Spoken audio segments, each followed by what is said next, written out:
বাসর রাত যদি আপনার কাছে পছন্দ হয়, প্রিয় লাগে, ওটা যদি ভালো লাগে, আকর্ষণীয় লাগে, একজন ইমানদার, একজন মুজাহিদের জিন্দেগিতে যুদ্ধক্ষেত্র তার চেয়ে বেশি প্রিয় না হলে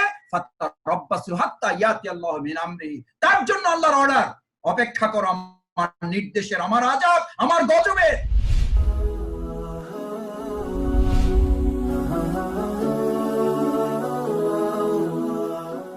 যে আল্লাহ তাআলা মানুষ সৃষ্টি করার প্রয়োজনীয়তার সম্পর্কে সূরা বাকারায় এবং অন্যান্য আরো যে সূরা বর্ণনা দিয়েছেন, সেই প্রয়োজনীয়তাটা আমরা উপলব্ধি করি কিনা, সেই প্রয়োজনীয়তাটা আমরা বুঝতে পারি কিনা, যে আল্লাহ তাআলা মানুষ সৃষ্টির প্রয়োজনীয়তাটা উপলব্ধি করলেন কেন, বা কেন তিনি এই লক্ষ্য নির্ধারণ করলেন যে তার দাস করার জন্য, তার গোলামি করার জন্য, তার তাসবিহ তাহলিল করার জন্য, তার জিকির করার জন্য সমস্ত মাখলুক প্রস্তুত ছিল। ফেরেশতাকুল তো ছিলই, অন্যান্য যা কিছু ছিল সবকিছু, যেটা কোরআনে আল্লাহ তাআলা নিজেই বলেছেন, নাজমু আশ-শাজারু ইয়াসজুদান।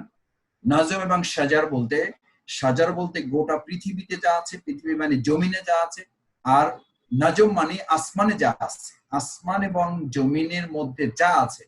ইয়াসজুদান মানে হচ্ছে জাস্ট তারা সিজদা করে না, সিজদা করার মতো করে সব সময় সারেন্ডার করে আছে আল্লাহর কাছে, কমপ্লিটলি তারা সারেন্ডার করে আছে।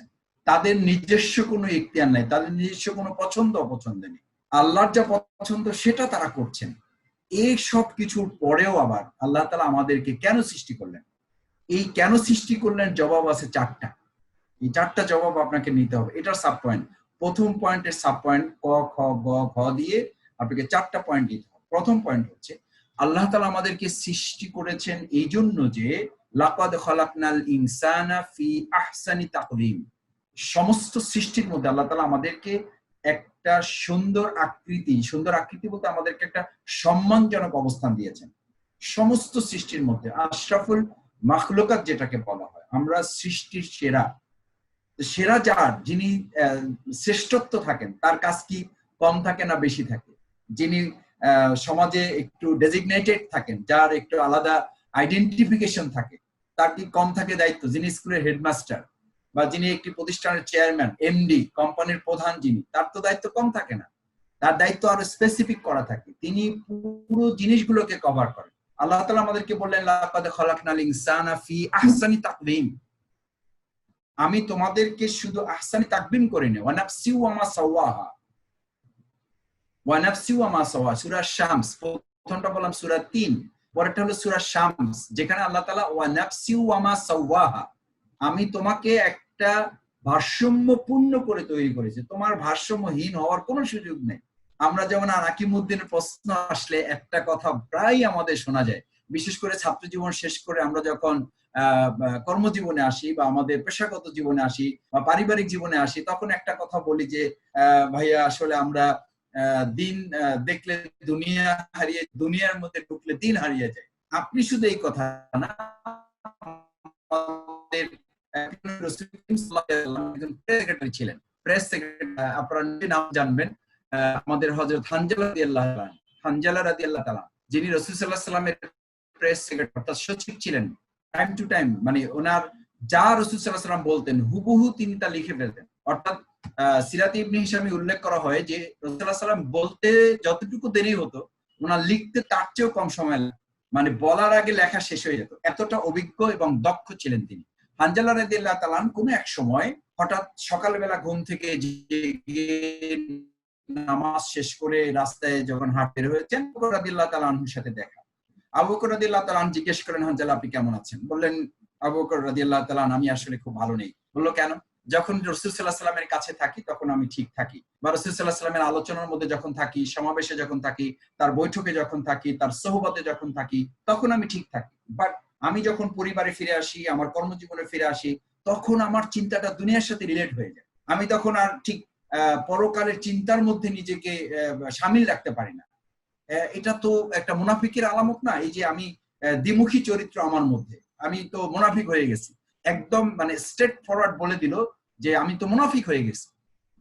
আবু বকর রাদিয়াল্লাহু তাআলা শুনে অবাক, বলেন কি? হানজালা রাদিয়াল্লাহু তাআলা যে সেই সাহাবী না, সাহাবী তো সবাই মর্যাদাবান, তার মধ্যে তার মর্যাদা ছিল অনেক উন্নত। অনেক উপরে। আল্লাহ রাসূল সাল্লাল্লাহু আলাইহি সাল্লামের কাছে তার মর্যাদার জায়গাটা ছিল খুবই ঘনিষ্ঠ এবং খুব কাছে, যেখানে অনেকে পৌঁছতে পারতেন না, সেখানে রাসূল সাল্লাল্লাহু আলাইহি সাল্লাম তাকে যাওয়ার সুযোগ করে দিতেন বা সেখানে কথা বলার সুযোগ করে দিতেন। আবু বকর রাদিয়াল্লাহু তাআলা দেখলেন এটা তো বিরাট মুশকিলের কথা। তো আবু বকর রাদিয়াল্লাহু তাআলা যখন এই ব্যাখ্যা তার কাছ থেকে জানলেন, হানজালা রাদিয়াল্লাহু তাআলা আনহুর এই কথা শুনে আবু বকর রাদিয়াল্লাহু তাআলা আনহু তো আপনারা জানেন যে তিনি কিছুটা সহজ সরল মানসিকতার ছিলেন, সহজ সরল মানসিকতার ছিলেন। তিনিও বললেন এই একই প্রবলেম তো আমারও। আমিও যখন রাসূল সাল্লাল্লাহু আলাইহি সাল্লামের কাছে থাকি তখন ঠিক থাকি, বাট যখন ঘরে চলে আসি আমার ব্যবসার কাজে অথবা দুনিয়ার কাজে আমি যখন শামিল হই তখন তো আমার চিন্তা দুনিয়ার মধ্যে শামিল হয়ে যায়। তো চলো একটা কাজ করি, আমরা রাসূল সাল্লাল্লাহু আলাইহি সাল্লামের কাছে যাই। এই ওনাদের তো এটা একটা ভালো অভ্যাস ছিল যে কোনো কিছু হলে, কনফিউশন তৈরি হলে ওনাদের রাসূল সাল্লাল্লাহু আলাইহি সাল্লামের কাছে গিয়ে প্রশ্ন করার সুযোগ পেতেন। আলহামদুলিল্লাহ ওনারা যখন দুজনে শামিল হলেন, দূর থেকে রাসূল সাল্লাল্লাহু আলাইহি সাল্লাম দেখে জিজ্ঞেস করলেন যে কি সমস্যা, তোমরা আজকে দুজন হঠাৎ একসাথে? রাসূল করিম সাল্লাল্লাহু আলাইহি ওয়াসাল্লাম জিজ্ঞেস করার সাথে সাথে হানজালা রাদিয়াল্লাহু তাআলা বলেন, ইয়া রাসূলুল্লাহ আমি তো মুনাফিক হয়ে গেছি। রাসূল সাল্লাল্লাহু আলাইহি ওয়াসাল্লাম ঠিক কিছুটা হাসি দিয়ে, বিস্ময়ের হাসি দিয়ে, ইন্না লিল্লাহি ওয়া ইন্না ইলাইহি রাজিউন, বলো কি হানজালা তুমি মুনাফিক হয়ে গেছো মানে কি সমস্যা হয়েছে তোমার? আবু বকর রাদিয়াল্লাহু তাআলা জিজ্ঞেস করলেন, ইয়া রাসূলুল্লাহ তার একটা ব্যাখ্যা আছে এবং সেই ব্যাখ্যা অনুযায়ী আমিও মনে করতেছি যে আমার মধ্যেও তো মুনাফিকের লক্ষণ আছে। রাসূল সাল্লাল্লাহু আলাইহি ওয়াসাল্লাম শুনলেন, আমি সেই আলোচনায় লম্বা যাচ্ছি না এই কারণে যে পরের পয়েন্টগুলো শেষ করতে হবে। রাসূল সাল্লাল্লাহু আলাইহি ওয়াসাল্লাম তখন তাদেরকে জবাব দিলেন যে একজন ইমানদারের দুনিয়ার এই জিন্দেগিটা এমন করে তোমাকে সাজাতে হবে, দুনিয়ার এই জিন্দেগিটা এমন করে সাজাতে হবে, না তুমি দুনিয়া থেকে মুক্তি পাবে, না তুমি পুরো দিনের কাজে শামিল হয়ে দুনিয়া ভুলে যেতে পারবে। সিস্টেমটা কি? সিস্টেমটা হচ্ছে ওয়া নাফসি ওয়া মা সাওয়াহা ফাআলহামাহা ফুজুরহা ওয়া তাকওয়াহা ক্বাদ আফলাহা মান যাক্কাহা। এই তিনটি আয়াতের মধ্যে এটার জবাব দেওয়া আছে যে তোমাকে আল্লাহ তাআলা ভাষ্যমূর্ণ করেছেন, আল মুমিনু কুল্লু আমালি ইবাদা, আল মুমিনু কুল্লু আমালি ইবাদা, ঈমানদার যা করবে তাই ইবাদত। কিন্তু লক্ষ্য হচ্ছে ফাআলহামাহা ফুজুরাহা ওয়া তাকওয়াহা, কোনটা ন্যায় কোনটা অন্যায়, কোনটা সত্য কোনটা মিথ্যা, কোনটা হালাল কোনটা হারাম, কোনটা বৈধ কোনটা অবৈধ, এটা মাথায় রেখে যখন নিছক আল্লাহর সন্তুষ্টির জন্য সেই কাজটা করবে, সেটা একেবারে ওয়াশরুম থেকে শুরু করে মসজিদ পর্যন্ত, দুনিয়ার সবচেয়ে নিকৃষ্ট জায়গায় ওয়াশরুম, দুনিয়ার সবচেয়ে উৎকৃষ্ট জায়গা হচ্ছে মসজিদ। এই দুটো জায়গার কথাই হাদিসে উল্লেখ আছে যে এই দুটো জায়গার থেকে মাঝখানে আর দুনিয়ার যা কাজ আছে সব কাজ যদি আপনি আল্লাহর সন্তুষ্টির উদ্দেশ্যে তার নির্দেশ সামনে রেখে রাসূল সাল্লাল্লাহু আলাইহি ওয়াসাল্লামের সুন্নাহ মোতাবেক করেন, আল মুমিনু কুল্লু আমালি ইবাদা, আপনার প্রত্যেকটা কাজ তখন ইবাদত হয়ে যায়। ইমানদারের কোনো কাজ দুনিয়ার কাজ না। আমি প্রথমে আপনাদেরকে এই পয়েন্টে যেটা বলেছি যে আকিমুদ্দিনের ক্ষেত্রে আল্লাহ তাআলা আমাদের যে সর্বোৎকৃষ্ট করেছেন, কেন করেছেন? আমাদেরকে দুনিয়ার কিছু কাজ দিয়েছেন, ফেরেশতাদেরকে কোনো কাজ দেন না এরকম, তাদের খাওয়া নেই, গোসল নেই, ঘুম নেই, মানবিক কোনো চাহিদা নেই, কিন্তু আল্লাহ তাআলা এগুলো দিয়েছেন। আবার আল্লাহ তাআলা আমাদেরকে এগুলো দিয়ে এগুলোর মধ্যে আমাদের জন্য সওয়াব নির্দিষ্ট করেছেন, এগুলোর মধ্যে আল্লাহ সন্তুষ্টি নির্দিষ্ট রেখেছেন। আপনি বৈধতা মেনে যদি স্ত্রীর সাথে মিলিত হন তাহলে এটা আপনার জন্য সওয়াবের কাজ। আপনি আল্লাহর সীমারেখা মেনে যদি স্ত্রীর সাথে মিলিত হন তাহলে এটা আপনার জন্য সওয়াবের কাজ, এটা দুনিয়ার কাজ না। আপনি নির্দিষ্ট সীমারেখা মেনে ওয়াশরুম থেকে বৈধ হয়ে বের হবেন, এটা আপনার জন্য সওয়াবের কাজ। আল্লাহুম্মা ইন্নী আউযু বিকা মিনাল খুবসি ওয়াল খাবায়েস, এটি বলে যখন ঢুকবেন সব কাজ সম্পন্ন করে পবিত্র হয়ে ওখান থেকে বের হবেন, আলহামদুলিল্লাহিল্লাযী আযহাবা আন্নিল আযা ওয়া আফানি, একথা বলে যখন আপনি ডান পা দিয়ে বের হবেন, মাঝখানে পুরো সময়টা আপনার ইবাদতের তুল্য, পুরো সময়টা নেকি হয়ে যাবে। তাহলে আপনার দুনিয়া কি? তাহলে আপনার দুনিয়া কোনটা? কোনটা দুনিয়া? এই পয়েন্টে আপনাকে নিতে হবে যে ইমানদারের গোটা দুনিয়ার জিন্দেগিটাই দ্বীনের উদ্দেশ্য, যেটাকে আমরা ইসলামী আন্দোলন সাফল্যের শর্তাবলী বইতে আপনারা পড়েছেন। দ্বীন হচ্ছে জীবন উদ্দেশ্য, আপনার কোনো দুনিয়া নেই। একজন একামতি দ্বীনের অধিকারী লোক যিনি তার মাথায় আন আকিমুদ্দিন রাখবেন, আন আকিমুদ্দিন রাখবেন। আন আকিমুদ্দিন প্রথম ঢুকাতে হলে প্রথমেই শব্দটা মাথায় ঢুকাতে হবে, প্রথমেই শব্দটা মাথায় ঢুকাতে হবে। শহীদ ইসলাম মাসুদের দুনিয়া বলতে কিছু নাই, গোটাটাই দিন। আমি যখন আমার স্ত্রীর সাথে থাকবো তখন আমার মাথায় ঘুরঘুর ঘুরঘুর করবে যে আমার স্ত্রীকে কিভাবে আরো দিনের পথে সক্রিয় করা যায়। আমি তাকে একটা শাড়ি কিনে দেব, আমি তাকে একটা চকলেট কিনে দেব, আমি তার জন্য একটা ভালো জুতা কিনে দেব। আমার টার্গেট থাকবে তাকে দিয়ে কি করে দিনের কাজে আরো উৎসাহিত করা যায়, ওয়াতাওয়াসাউ বিল হক, তাকে সত্যের পথে আরো কিভাবে এগিয়ে নেওয়া যায়। আমি আমার সন্তানকে পড়াশোনা করতে খরচ করব, টার্গেট থাকবে তাকে ডাক্তার ইঞ্জিনিয়ার বানানো না, টার্গেট থাকবে তাকে আল্লাহর গোলাম বানানো যায় কিভাবে, আল্লাহর দাস বানানো যায় কিভাবে। আল্লাহ রাসূল সাল্লাল্লাহু আলাইহি ওয়াসাল্লাম সেই জন্য বলেছেন আবদুহু ওয়া রাসূলুহু, আমি আগে রসুল না, আগে আবদুহু, আমি আগে আল্লাহর গোলাম, তারপরে রসুল। কারণ আমি আল্লাহর গোলাম হওয়ার শর্ত রসুল হওয়ার জন্য, রসুল হতে হলে আগে গোলাম হওয়া বাধ্যতামূলক। আপনি ডাক্তার হয়ে, আপনি ইঞ্জিনিয়ার হয়ে, আপনি কবি হয়ে, আপনি লেখক হয়ে, আপনি সাংবাদিক হয়ে, আপনি বুদ্ধিজীবী হয়ে, আপনি ভাইস চ্যান্সেলর হয়ে, বিশ্ববিদ্যালয়ের শিক্ষক হয়ে কিচ্ছু যায় আসেন আল্লাহ তাআলা যেদিন আপনি গোলাম হতে পারেন। সেজন্য আল্লাহ রাসূল বলেন আমি রাসূলুহু ওয়া আবদুহু বলছি না, আমি তোমাদেরকে দোয়া করতে বলছি ওয়া আবদুহু ওয়া রাসূলুহু, আগে আল্লাহর গোলাম তারপরে রসুল।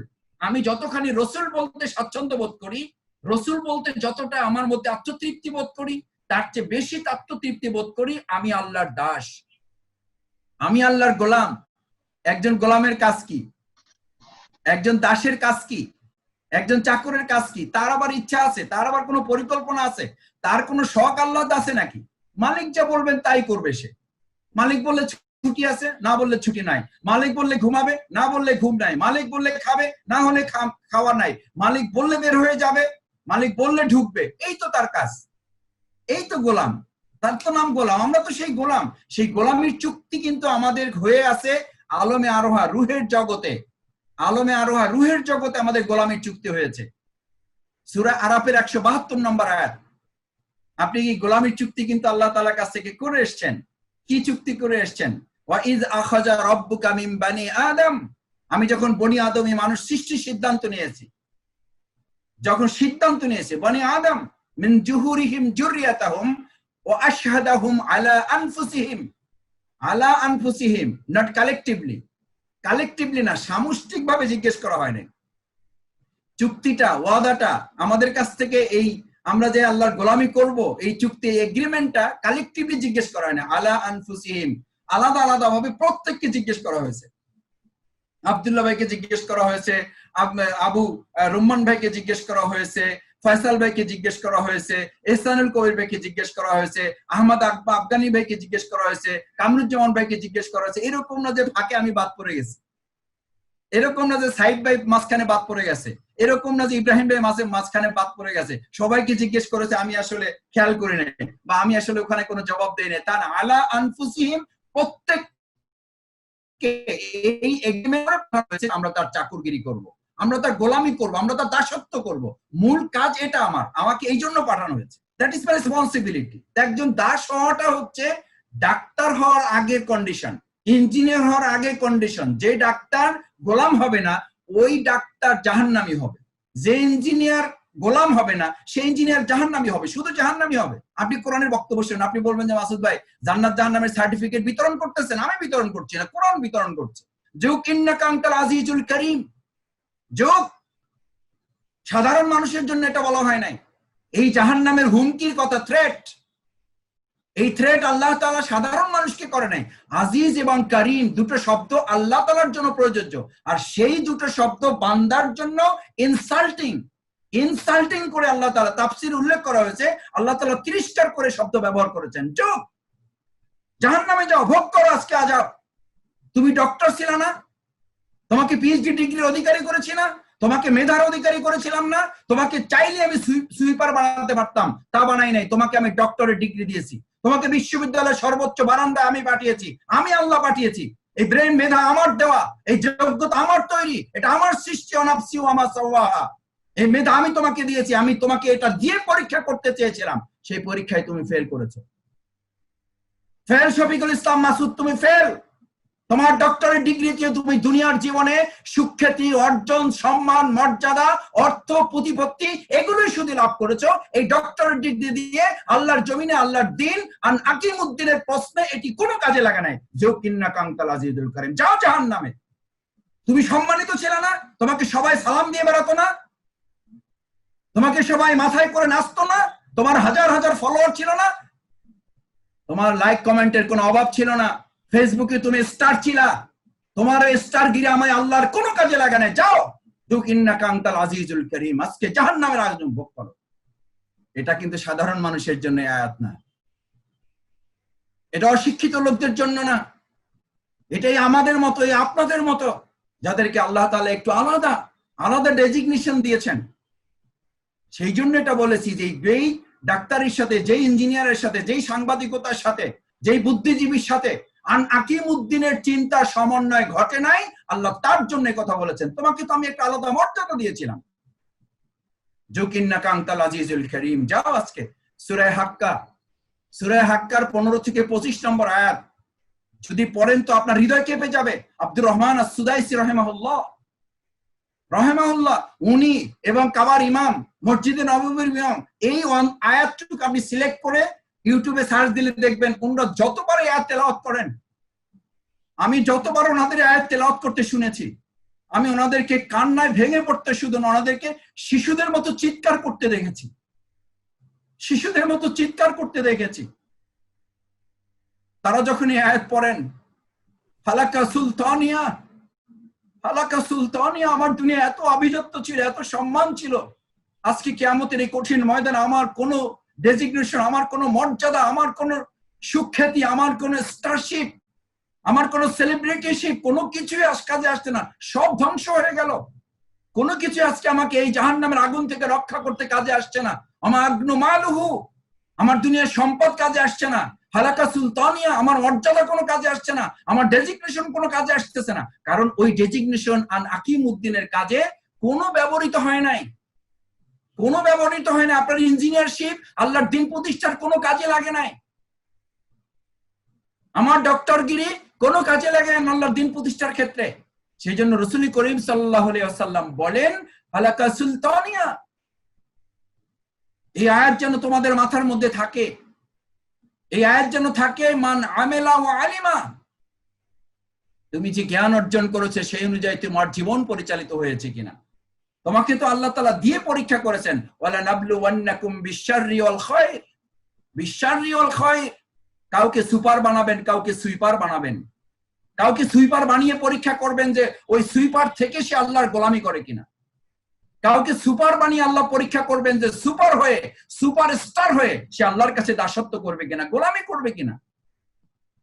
সে আল্লাহর দাসত্ব করার ক্ষেত্রে যেন এক চুল পরিমাণে অহমিকা, গর্ব, তার মধ্যে ইস্তিকবারা, এটা যেন স্থান না করে, কারণ ওটা করলে তার কুফরিতে কিসে চলে যায়।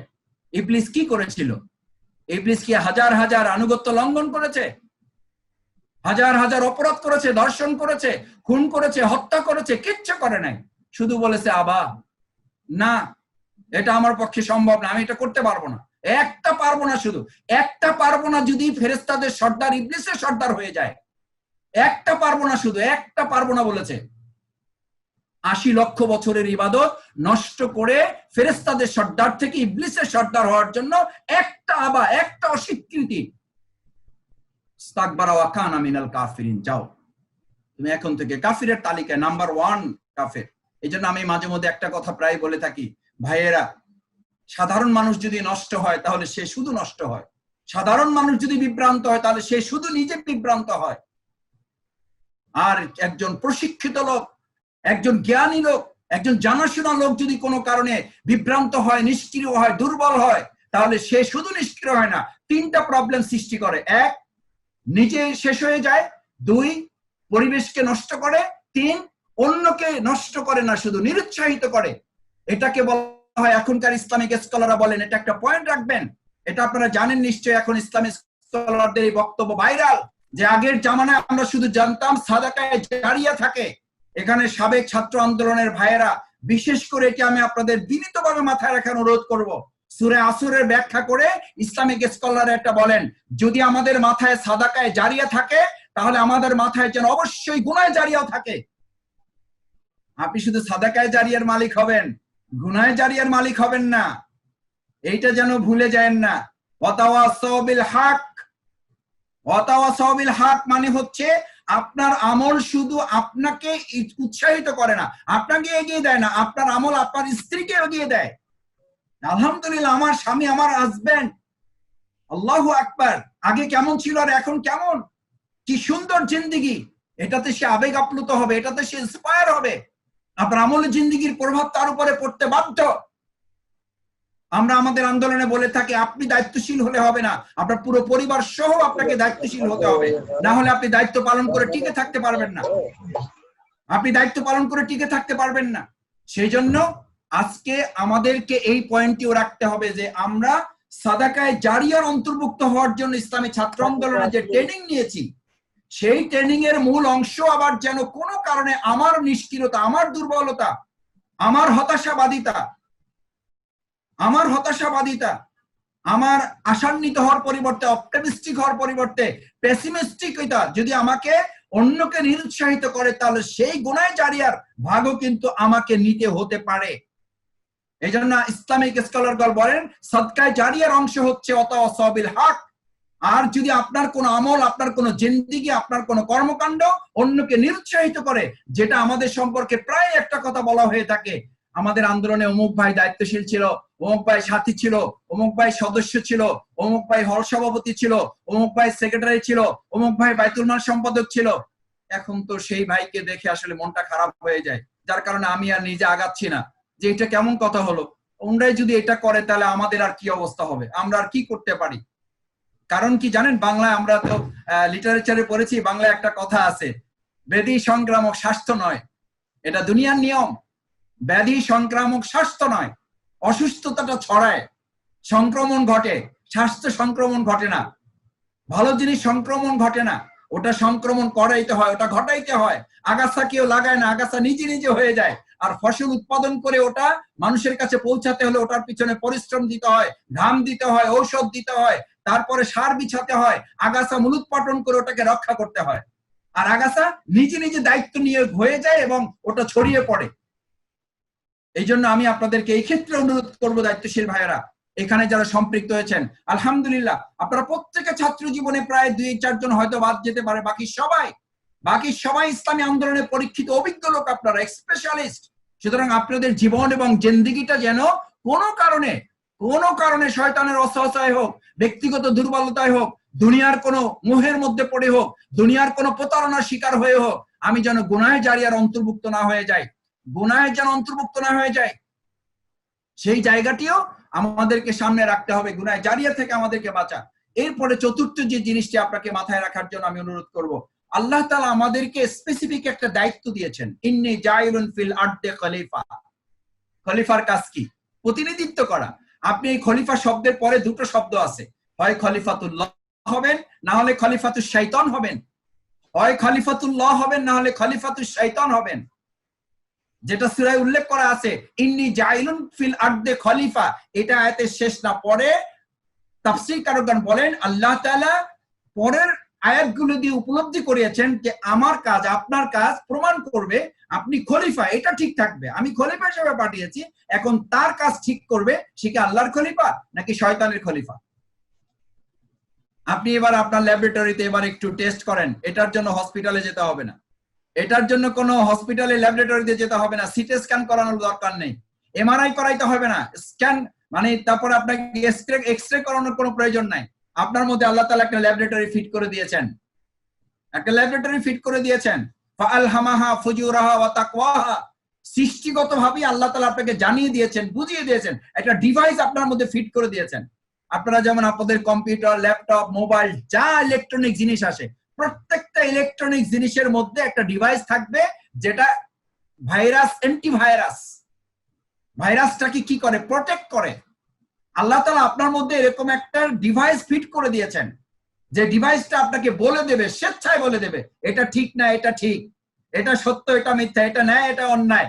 এখন কেউ আমরা বলি ভাই কি যে করা উচিত, মাসুদ ভাই বুঝতেছি না, শাহেদ ভাই কি যে করতে হবে, what can I do, you have to do. আমি একটু আসলে কনফিউজিং এ পড়ে গেছি।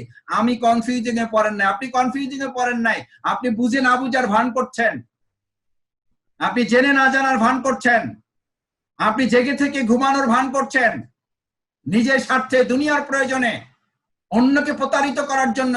আল্লাহ তাআলা সূরা আরাফের 172 নম্বরে এটা পরিষ্কার করে দিয়েছেন, আনতাকুলা ইয়াউমাল কিয়ামাতে ইন্না কুন্না আন হাযা গাফিলিন।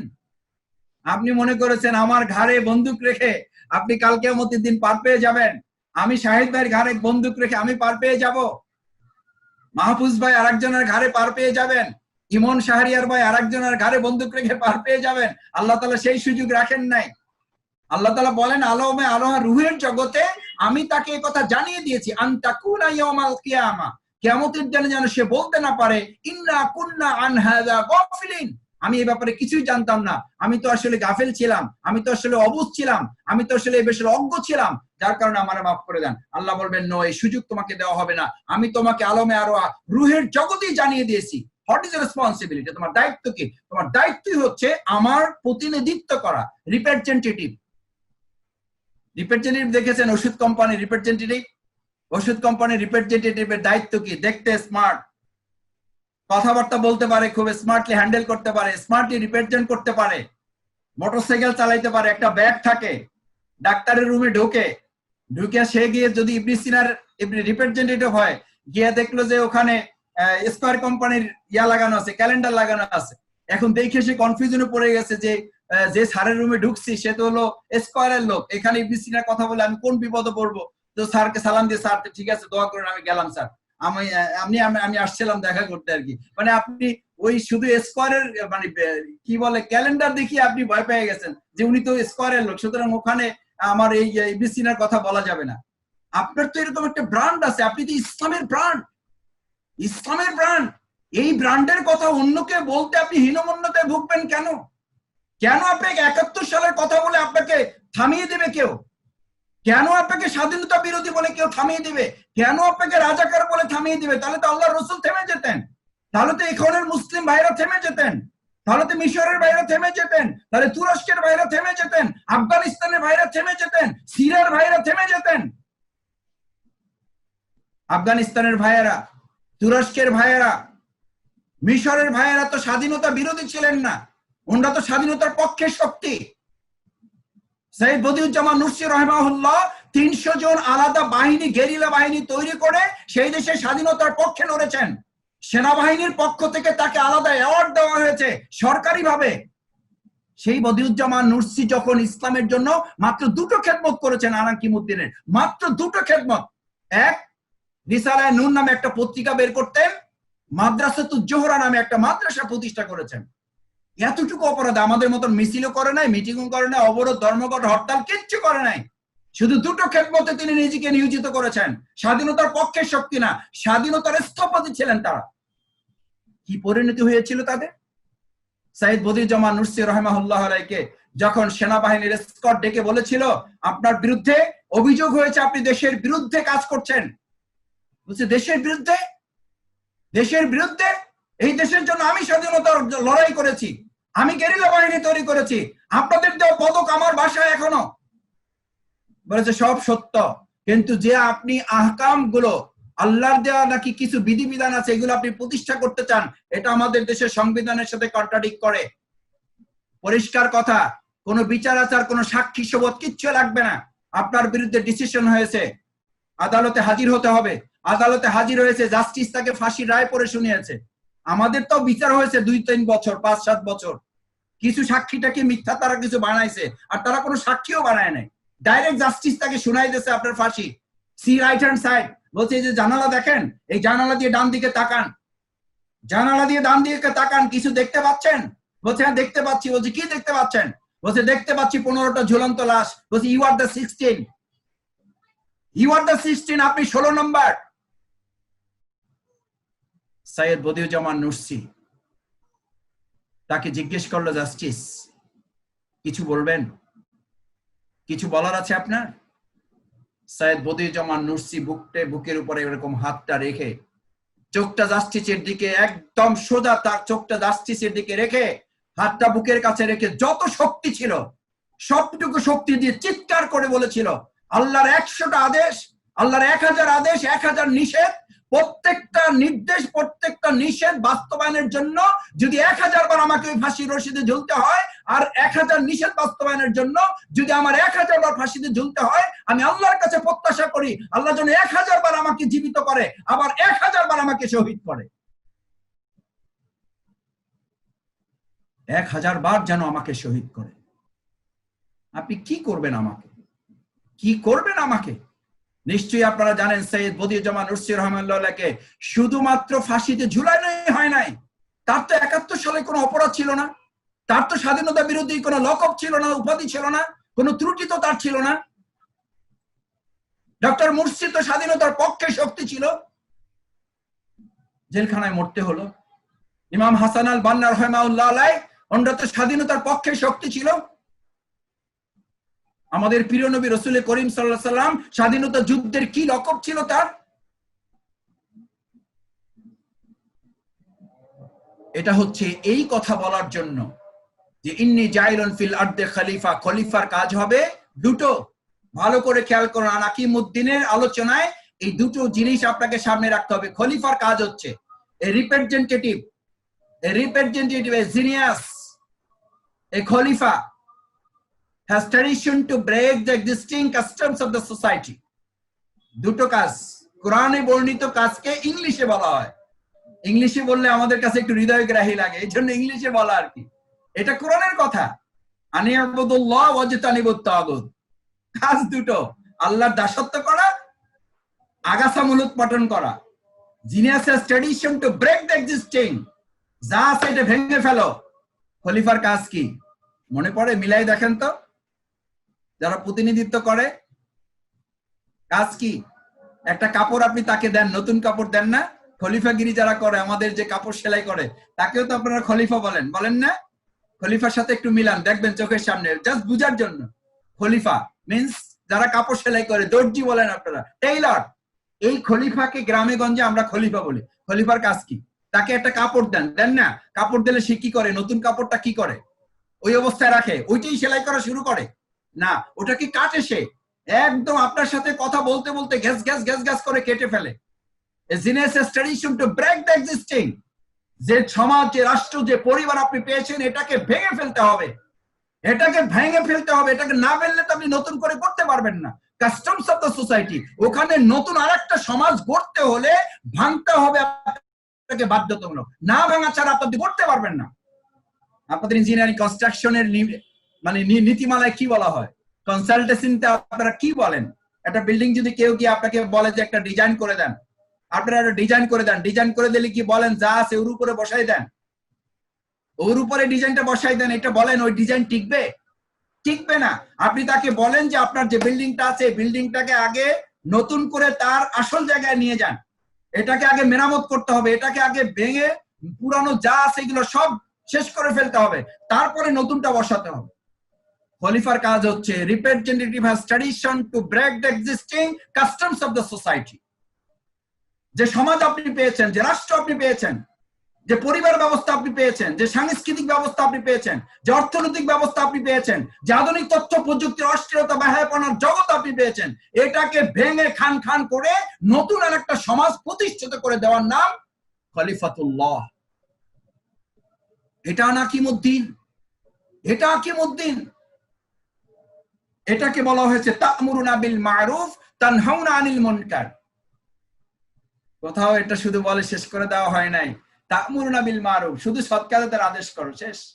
ইমাম গাজালি রাহিমাহুল্লাহ বলেন, সৎ কাজের আদেশ করা যত সহজ, অসৎ কাজের নিষেধ করে টিকে থাকাটা তার চেয়ে অনেক কঠিন। ইমাম শাফি রাহিমাহুল্লাহ বলেন, সৎ কাজ করা আল্লাহর কাছে অধিক প্রিয়, তার চেয়ে অধিক প্রিয় অসৎ কাজ থেকে বেঁচে থাকা। কারণ সৎ কাজ করে কেউ যদি অসৎ কাজ থেকে বেঁচে না থাকতে পারে, তার জন্য সূরা কাহাফের শেষ 10 আয়াত, সূরা কাহাফ শেষ 10 আয়াত খেয়াল আছে? আল্লাহ তাআলা বলেন, কি বলেন? কুল হাল নুনাব্বিউকুম বিল আমালি আকসার, আমি কি তোমাকে আমলওয়ালা লোকের খবর দিব যে অনেক ভালো কাজ করে, অনেক ভালো কাজ করে, আকসার, কিন্তু ধ্বংসের দিকে আগায়। ভালো কাজও করে, ধ্বংসের দিকেও আগায়, ধ্বংসের রাস্তায় আগাচ্ছে, আমলও করতেছে, ভালো কাজও করতেছে, কিন্তু ধ্বংসের দিকে আগায়। ধ্বংসপ্রাপ্তদের তালিকায় সে এগিয়ে থাকে। আমাল আকসার, আমাল মানে হচ্ছে ইসমে তাবদীলের দিকে থেকে, মানে আপনাদের ইংলিশের ভাষায় যেটাকে আপনারা বলেন সুপারলেটিভ ডিগ্রি, সবচেয়ে ভালো কাজ করে, আকসার, কিন্তু আবার ধ্বংসের দিকে সে আগায় থাকে। কোন লোক? বিল আমাল আকসার কুল হাল নুনাব্বিউকুম, আমি কি তাদের খবর তোমাকে দিব? যে আমল করে না সে না, যে নামাজ পড়ে না সে না, যে রোজা রাখে না সে না, তার খবর আল্লাহ দিচ্ছেন না। আল্লাহ খবর দিচ্ছেন নামাজ পড়ে, রোজা রাখে, হজ করে, জাকাত দেয়, আল্লাহর জিকির আজকার করে, তাহাজ্জুদ গুজার করে, তেলাওয়াত করে, সব করে। কিন্তু আকসার ধ্বংসপ্রাপ্তদের তালিকায় তার নাম সবার আগে। হাদিসে কুচ্ছির বর্ণনায় তা উল্লেখ করা আছে। যাও যাও ঢাকা মহানগরীর কোতোয়ালি থানা ধ্বংস করে দাও। যদি ওই যুগে অর্ডার না হতো, আজকের যুগে অর্ডার হতো, তাহলে অর্ডার তো এরকমই হতো। যাও পল্টন থানা ধ্বংস করে দাও।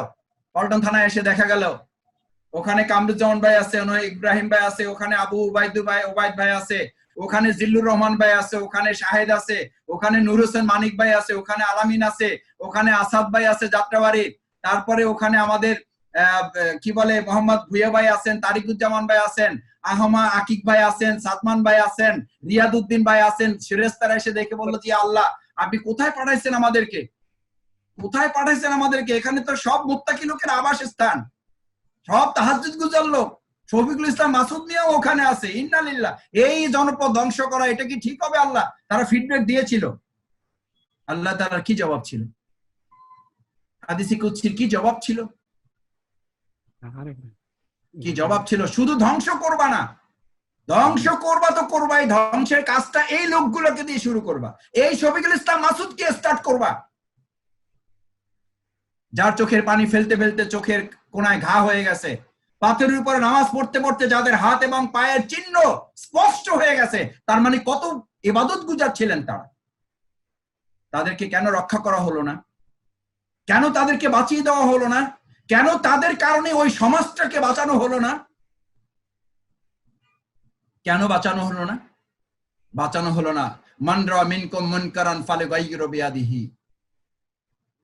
যদি সামর্থ্য থাকে, সুযোগ থাকে, তোমার সাধ্য থাকে, তোমার যোগ্যতা থাকে, তোমার মেধা থাকে, তোমার চিন্তা দৃষ্টিভঙ্গি যদি প্রখর থাকে, সবটুকুকে কাজে লাগিয়ে, hands, not only hand, hands মানে ওভারঅল অল পাওয়ার, আপনার যা যা ক্ষমতা আছে, যা যা শক্তি আছে, মান রা মিনকুম মুনকারান ফালিগাইয়িরু বিয়াদিহি।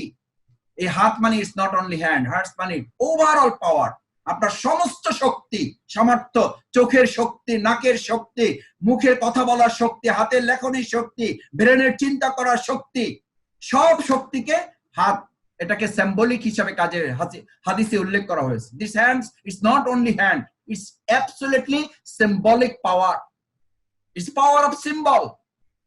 এটা শক্তির প্রতীক হিসাবে হাত ব্যবহার করা আছে। সমস্ত শক্তি আপনি ব্যবহার করবেন, এটা আপনার দায়িত্ব, এটা ইমানদারের কাজ, এটা জামাত ইসলামের কাজ না, এটা রোকনের কাজ না, এটা কর্মীর কাজ না, এটা ইমানদারের কাজ। মান রা মিনকুম মুনকারান ফালিগাইয়িরু বিয়াদিহি, ওটা ঠেকিয়ে দাও, ওটা প্রতিরোধ করো, নাহলে তুমি ফসল রক্ষা করতে পারবে না। 3 বার জমি চাষ দেওয়ার পর ফসল হয়, ফসল হয় না? ফসল হয়, ফসলের সাথে আগাছা হয়। কে কে বলেছেন কোন দিন?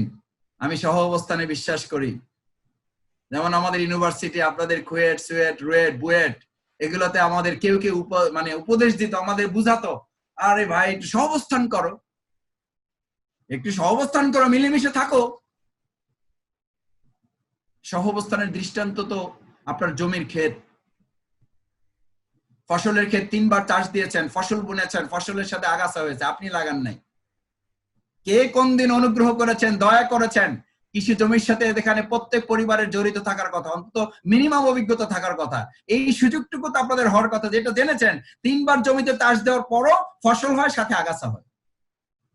এরপর কে বলেছেন থাক, ফসলও থাকুক, আগাছাও থাকুক, আমি সহাবস্থানে বিশ্বাস করি, দয়ার শরীর আপনার, থাকুক, সবাই মিলে জিলে থাকি, মিল্লা জিল্লা কুমিল্লা, ভালোও থাকুক মন্দও থাকুক।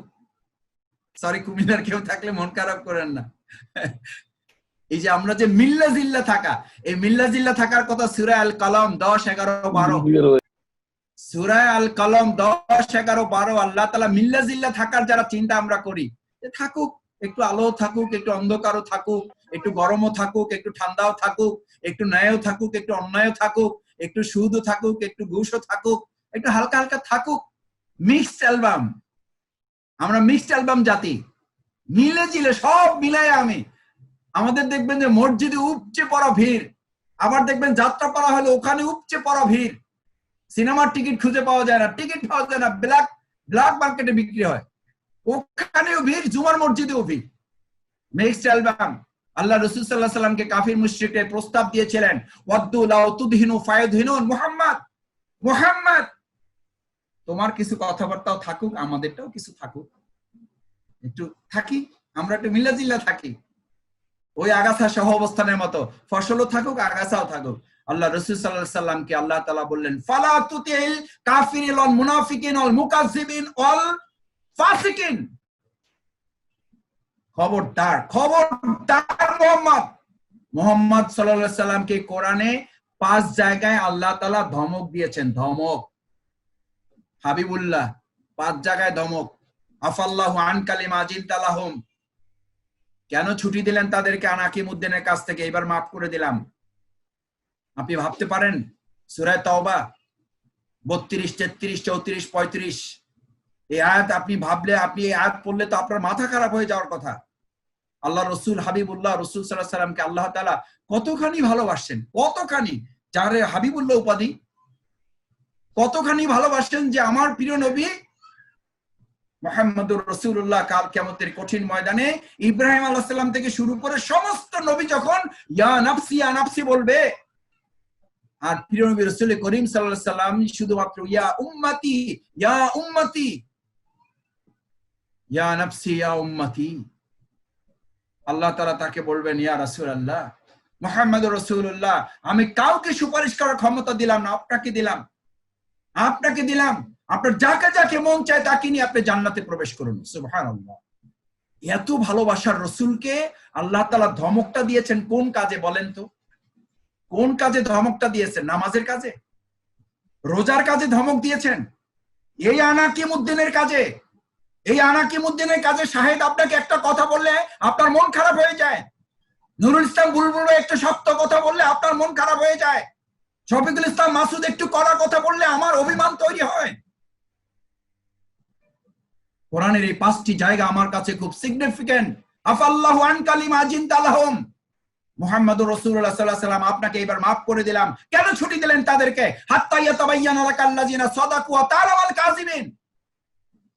নামাজ পড়লেই সে সত্যবাদী হয়ে যায়, রোজা রাখলেই কি সে সত্যবাদী হয়ে যায়, হজ করলে কি সে সত্যবাদী হয়ে যায়, যাকাত জাকাত দিলেই কি সে সত্যবাদী হয়ে যায়?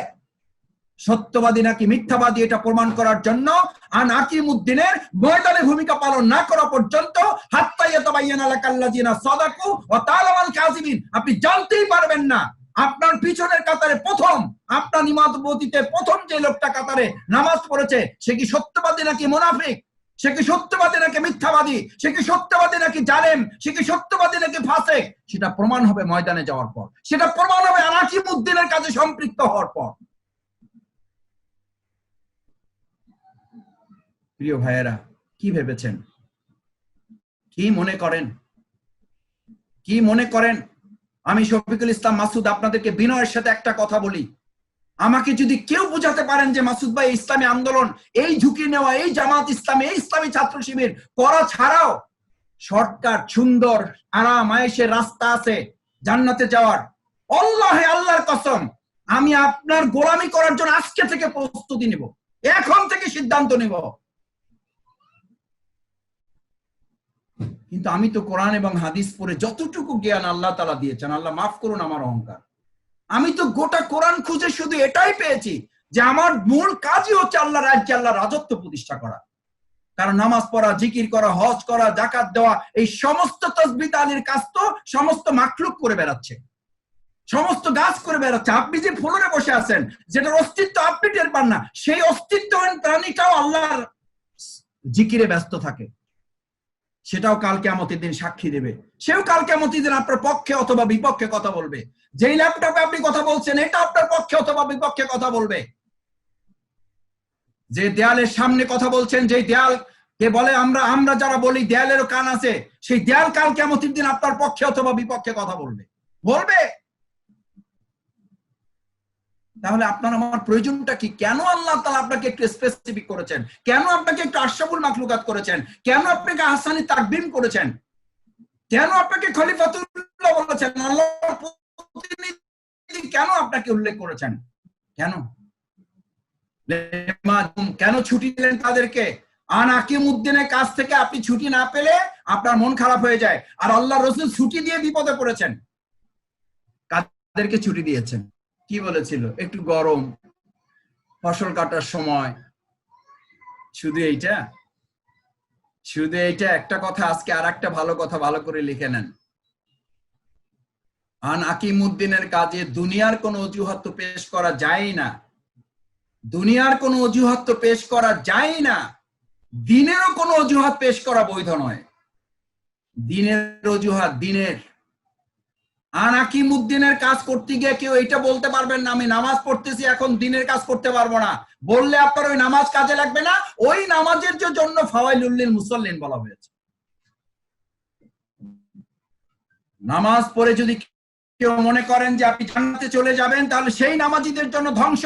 যেই নামাজি নামাজ পড়ে মুসল্লি হয়েছে কিন্তু নামাজ শেষ করে ফাইজা কুদিয়াতিস সালাতু ফান্তাশিরু ফিল আরদ জমিনে ছড়িয়ে পড়ে ওই মুসল্লি মুজাহিদ হতে পারে নাই, ধ্বংস তার জন্য।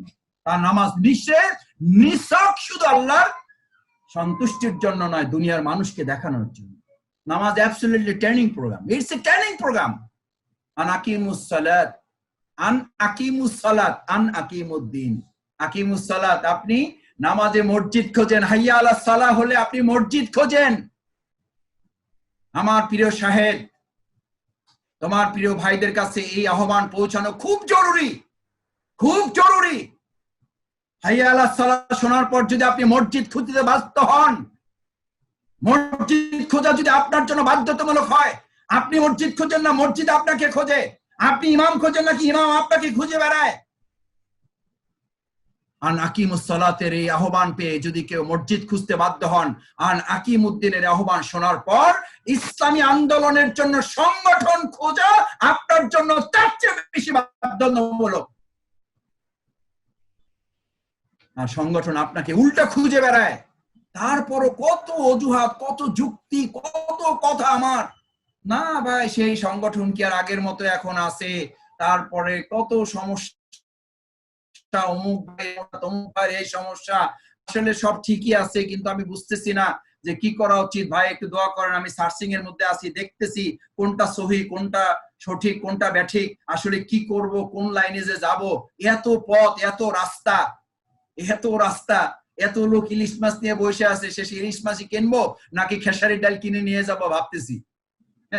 আমি জেলখানার একটা কথা প্রায় বলি, জেলখানায় আমাদের ভাইদেরকে নামাজের জন্য ডাকতাম। আমাদের মানে সাধারণদের যাদের সম্পর্ক হতো, ওই মাসুদ ভাই নামাজ পড়বো কি, কার পিছনে পড়বো? উই অল আর ক্রিমিনাল, সব তো হইলো আসামি, এখানে সব অপরাধী লোক, কার পিছনে নামাজ পড়বো বলেন? এই জন্য সিদ্ধান্ত নিয়েছে বের হয়ে ভালো মানুষের পিছনে নামাজ পড়বো।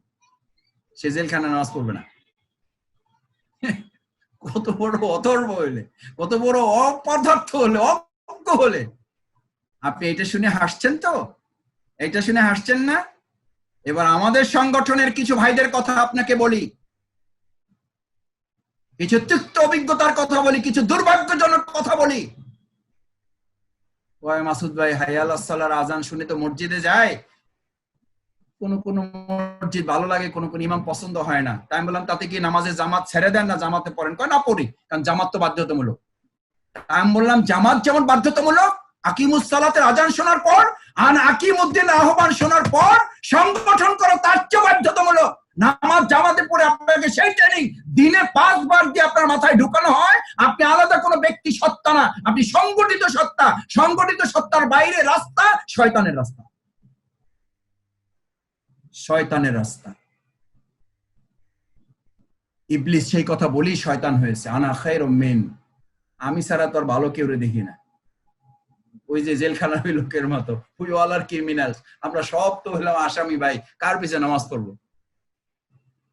আর একটা টেনশন আছে জেলখানার লোকদের, আর একটা টেনশন আছে। কয় মাসুদ ভাই জেলখানায় আইসা একটা জিনিস বুঝলাম, জান্নাত জাহান্নাম আছে। এই জান্নাত জাহান্নামের টেনশনে ভাই নামাজ পড়তে পারি না। ভাই কি মুত্তাকি, এবার বুঝেন, জান্নাত জাহান্নামের টেনশনে নামাজ পড়তে পারে না। এইটা শুনেও হাসছেন না? এটার একটা দুর্ভাগ্যজনক কথা। আমাদের সংগঠনে বলি, জামাত ইসলামী সেই 50 বছর ধরে যে কাজ করতেছে, আদৌ বিপ্লব করতে পারবে কি পারবে না, এই টেনশনে আমি ভাই সংগঠন করার সময় পাই না। রিসার্চ করতে করতে, গবেষণা করতে করতে সংগঠন করার সময় পায় না। ভাই আমি গবেষণার মধ্যে আছি, রিসার্চের মধ্যে আছি, যে জামাতের আদৌ বিপ্লব হবে কিনা। জামাতের বিপ্লব তো আপনার সেকেন্ড ইস্যু, আপনার প্রথম ইস্যু হচ্ছে আন আকিমুদ্দিনের কাজ ফরজ, এটা করে আগে নিজের মুক্তি নিশ্চিত করা। আপনাকে গোটা বাংলাদেশ নিয়ে প্রশ্ন করা হবে না, আপনাকে প্রথম প্রশ্ন করা হবে আপনার 3.5 হাত বডি নিয়ে। মান রব্বুকা মান দীনুকা মান নবিয়ুক, আপনাকে এই প্রশ্ন করা হবে না মান রব্বুকুম,